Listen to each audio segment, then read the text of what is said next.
All right, what's up, guys? Welcome back to another episode of Cold Topic, and today I'm here with Frank Harris. How are you doing, man? I'm doing well, man. I can't complain. How are you? Doing good, doing good. How's everything been lately for you? Man, it's great. Just trying to figure out kind of, life without football. I definitely enjoy, it sounds bad not playing no more, but that was all my time for the past several years that now I have so much free time. It's kind of like, where do I spend it? So trying to figure that out. But I definitely enjoyed it and I'm very blessed. Yeah, so let's hit it right here. The college football game that just came out. I'm not haven't checked yet. Are you in the game? Like, did they put you in the game? Man, I'm not. I might be on Ultimate Team from what I've heard, but I'm not in the regular game. And I know I don't even have the game, so I couldn't even tell you much about it. Oh wow, you don't have the game yet? Nah, bro. I don't. I haven't played a game in so long. I mean, I'll play the game with my nephew, but that's really the only person I would play the game with. Dang. If you were in the game, would that encourage you to buy it? I mean, if I were in the game, I'm sure somebody probably would have bought it for me as a gift, just because I was going to be in it. They probably want me to do it, just to play it. But I'm sure I'll buy it eventually. My brother has it. He never even played college football ever in his whole life, but he has the game. He enjoys it. I know a lot of people that have it, but I just haven't fully invested myself in buying it. But I'm sure I will pretty soon. Yeah, yeah. So you said you have a lot of free time. Are there any new hobbies you picked up? Any like sports you're trying now? Man, I'm a big golfer now. I golf all the time. I'm not the best, but I'm not the worst. I love it. It's probably the most stress-free game.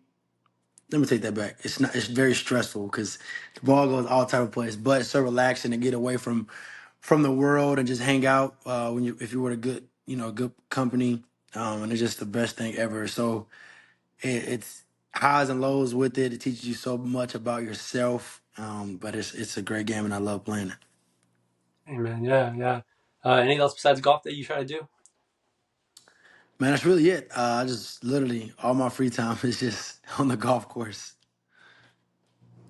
Dang. Yeah, I find that so odd how everyone just decides to pick up golf. Like when you're younger, you Well, don't want to do it, and then all of a sudden, it's all you do. that is very true.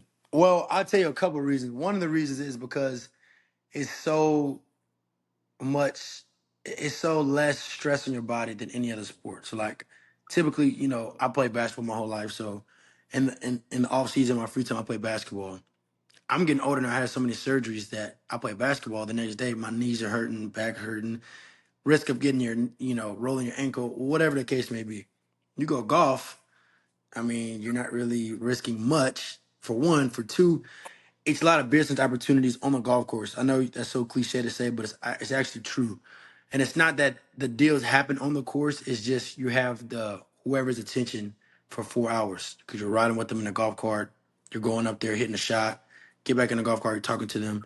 You're never gonna have that much time with somebody that's a high level, whatever it is, in their office, like ever. But when you're on the golf course, you're golfing. It's fun. You're having a good time. You go up to the putt. You start putting it. You're talking on the green. So it's just a great way to get people out there, clients, and just talk business. And that's really one of the another reason why a lot of people pick it up. And you can play it until you're 80 years old or whatever it is, and still be good at it. So that's probably one of the reasons why a lot of ex athletes pick it up. Hmm. And how do you feel about the statement that people say that if you cheat in golf, that means you cheat in business? I never heard that. That's funny. Uh, it is true. Now, I guess it would. I don't know. I guess it kind of correlates, but at the end of the day, it really is all up to you. So you got to be a man of your word because some people, you might play and they might not see you hit the ball two times. They might just see that one hit, but you got to go back to your scoreboard and put, you actually bogeyed and not par. So it's definitely you got to be a man of your word. It's a lot of integrity while playing the game of golf. So where do you rank yourself right now? Like 1 through 10, how good do you think you are at golf? 10 the best. Yeah, 10 the best.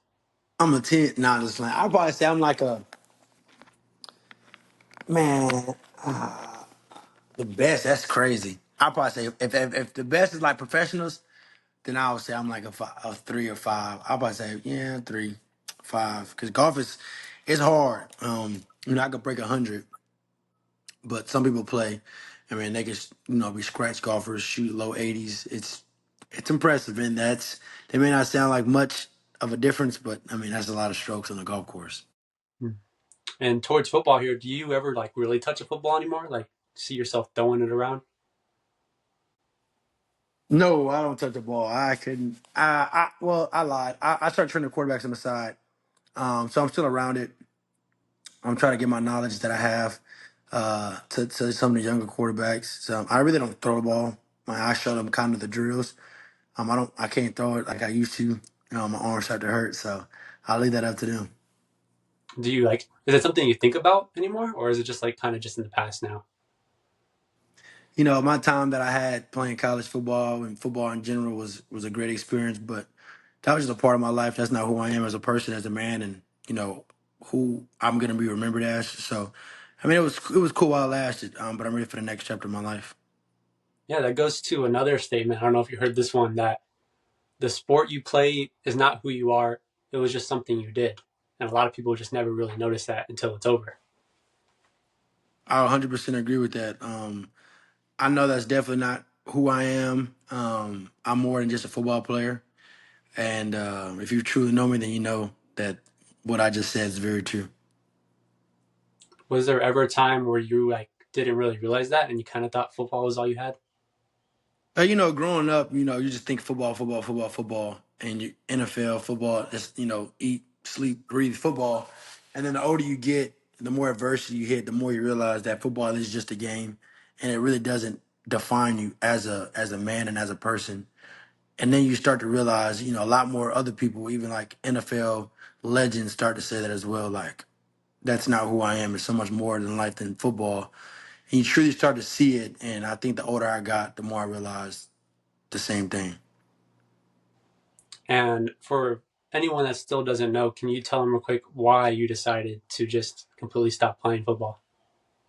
I've had 11 surgeries. I just turned 25, and that's a lot on your body. Selfishly, people would try to tell me to keep playing, and I could if I really wanted to, but at the end of the day, I gotta look out for myself.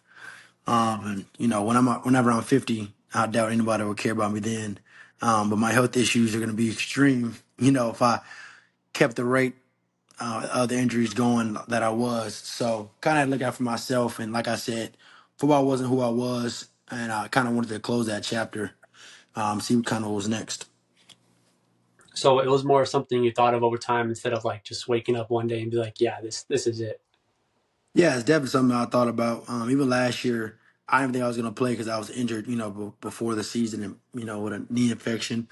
So I wasn't even going to play last season. And I was very fortunate enough to play last season that, once I finished that season, I already, in my mind, I already had it made up, excuse me, that I wasn't going to play anymore. And ultimately, that was the decision that I made. And you're still a part of UTSA. Can you talk about that a little bit? Like how you're still helping out UTSA? I was full time with the collective. I'm not with them no more. I work with a technology company now, but I still am an ambassador for 210 Inspire, which is a nonprofit collective for UTSA. And I just try to connect as many people with Coach Trailer, business owners, raise money, NIL wise, and then help out my teammates as much as I can. And I'm very blessed that, they look at me in that way, and I just try to help out coach and the players as much as I can. All right, so here's another question right here. If you were to go back and have your whole career happen again, but just in a different position, which position would you have picked? I mean, my whole life I played quarterback and receiver, so probably receiver. But if that were the case, I wouldn't be playing at UTSA if I changed my position to receiver. And sports for basketball, what made you really decide not to go the basketball route? My first offer came sophomore year in basketball, and then that school offered me to play football as well. So at that point, my junior year came. I started getting a lot more offers in football, and I didn't play basketball. I played in the first couple games junior year, and then I got hurt and I stopped playing basketball, and I didn't play at all my senior year. So I had a lot more opportunity in football. And then that, and I just love football. I truly love. The only reason I played basketball, growing up, my family's a basketball sport. My brother was 2 years older than me, and I would play to just play up, and I would play with my brother. So it was just something that was cool, and I kind of got really good at it. But I've always was more serious about football than I was basketball. All right. Well, last question right here. Are there any like secret talents that you had? Like I had someone just say that they were trying to get into acting and that they had something there. Do you have any secret talents that you just kind of keep to yourself that you want to work on more? My secret talent probably is um, I'm a I'm a good fisherman and I'm a good hunter. I like to fish and hunt, and I do that often. More than people realize. Hey man, yeah, I love fishing. What do you like fishing for? Where do you want to go? Well, around here it's a lot of ponds, so mainly, the bass. If I go to a lake or the coast or something, I want to catch some red, some drums. It's really the only two I really try to catch. I mean, trout too, but there's not really too many trout. Caught a couple in the coast, but that's really the two that I always try to, go after. And it's just a thrill like no other once you get a fish on the line.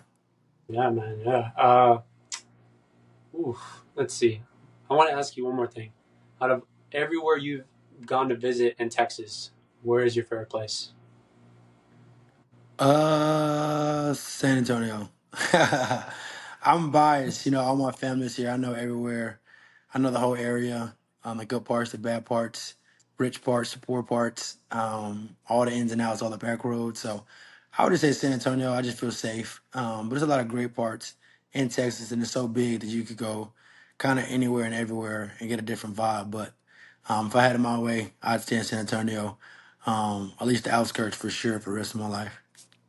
Man, yeah. Well, I appreciate you coming on. And us being able to get this to happen, man. Of Of course, brother. I appreciate you having me. course. You have a good one. Yes, sir. You too.